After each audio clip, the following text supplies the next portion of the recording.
Hello everyone, it's me again, Anjo Aguilar, your trusted real estate broker from Yesland Realty, and welcome sa bagong episode ng ating house tour, no?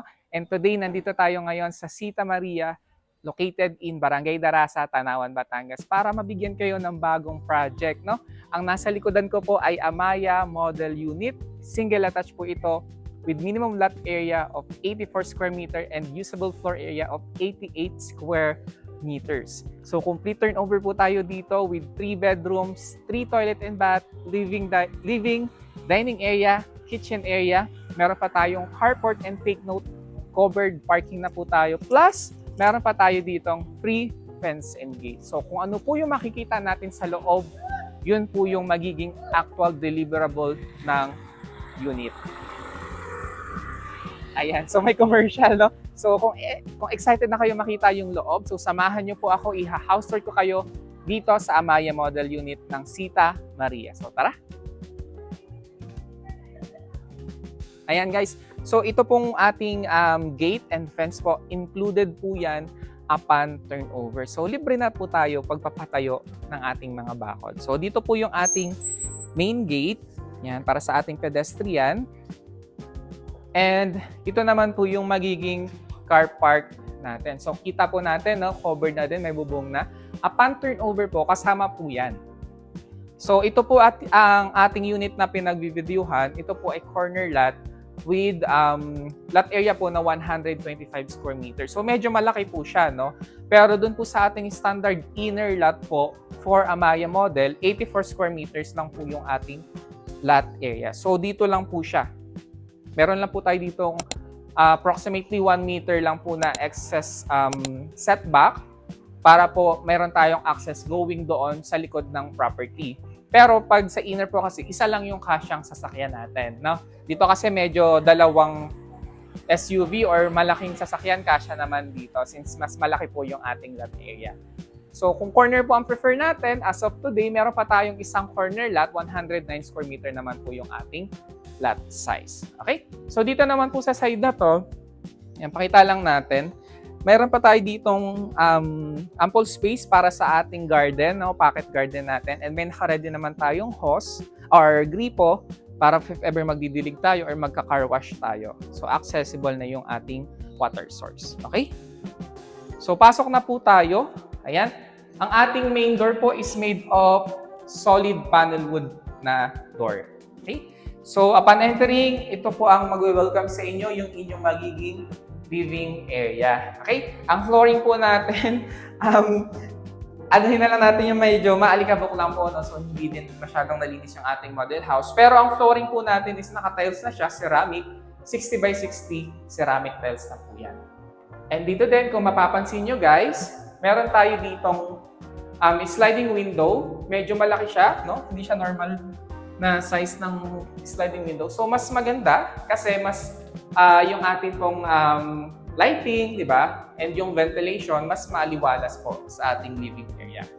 On this side naman po, meron tayo ditong ample space, no, para sa additional storage natin. Then dito naman po sa part na to, yan, will be your dining area. So kasya po dito kahit siguro mga 6 chair dining table, and meron tayo ditong dalawang aluminum sliding window sa tapat. So kaya para actually mahangin dito sa Darasa, kaya kahit hindi na tayo mag-electric fan, buksan lang natin yung ating bintana, presko na po sa loob. Ito naman po yung ating kitchen area. So naka-L-type po yung ating lavatory or yung ating counter, sorry. Yan. So naka-black tiles na din po tayo dito. Then meron tayo ditong dalawang aluminum sliding window sa may tapat po ng sink, and if ever dito yung magiging gas range ninyo, pwede po yan, no? Meron din tayong naka-ready outlet para sa ating mga kitchen appliances. Plus, meron na din tayo ditong cover sa under ng ating countertop, no? May backsplash na din tayo para sa ating kitchen area. Okay? Dito naman po, may space pa tayo for our refrigerator. Feeling ko, ref ang ilalagay dito kasi meron ng naka-ready socket or outlet para sa ating appliances. Ito naman yung ating first toilet and bath. sa first floor. So naka-tiles na po siya. Yan. Then complete fixtures naman po tayo. Meron tayong shower head. Square po yung ating shower. Then meron tayo ditong water closet and yung ating lavatory. Yan. So ang pintuan po ng ating CR is flush door. Yan. Naka-flush door siya. Okay? PVC flush door. Ito naman po sa likod, meron pa tayong maliit na space. Mga around 1 meter po yung lapad niya for our service area or laundry area. Yan, may naka-ready po kasi tayo dito ng gripo for siguro pag maglalaba tayo. And dito naman, access going to your parking. Ayan, so dito po yung access natin. Kung halimbawa namalengke tayo, then direkta na tayo sa ating kitchen area.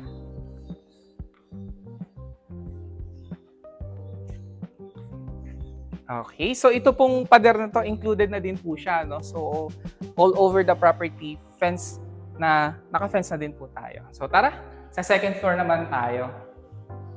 Okay, ang atin pong hagdanan is cemented na po ito, no? Buhos. Then, meron tayong handrails na siguro mga 2x2 tubular po na handrails, metal.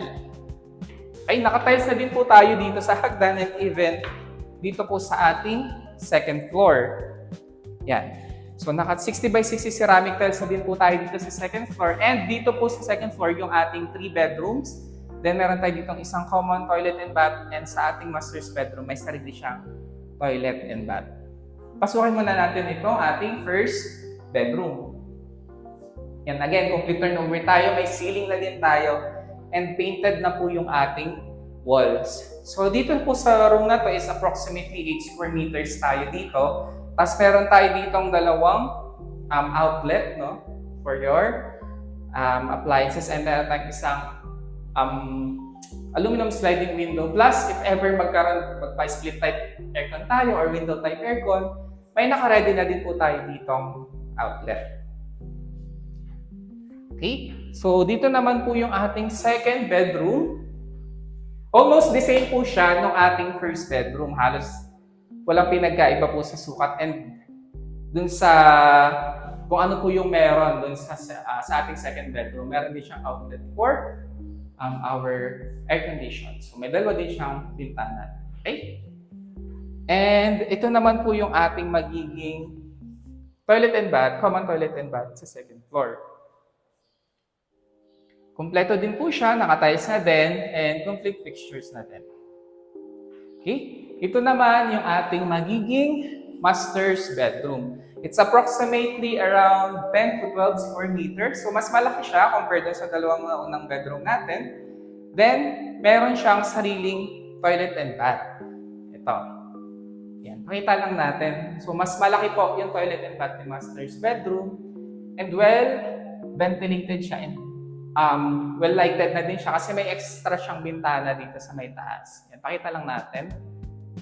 Ayan, so mas maliwanag siya, no, kapag umaga. So hindi din siya nawalan ng outlet for our split type aircon. And syempre, dahil siya si master's bedroom, siya yung may access going sa ating mini balcony sa second floor. Ayan, so di ba kung nagustuhan nyo si Amaya Model Unit dito sa Sita Maria, located po ito sa Phase 2, no? Sa Phase 2 po siya located. And kung gusto nyo po makita in person, pwede naman po tayong mag-schedule ng viewing para po dito sa ating Amaya Model Unit. And for the details naman po and sample computation, as of today po, ang price po natin for this Amaya Model Unit is 4.6 million. Available lang po tayo sa bank financing. Okay? So again, it's me, Anjo Aguilar, your licensed real estate broker, and hope to see you soon. Thank you for watching. Bye-bye!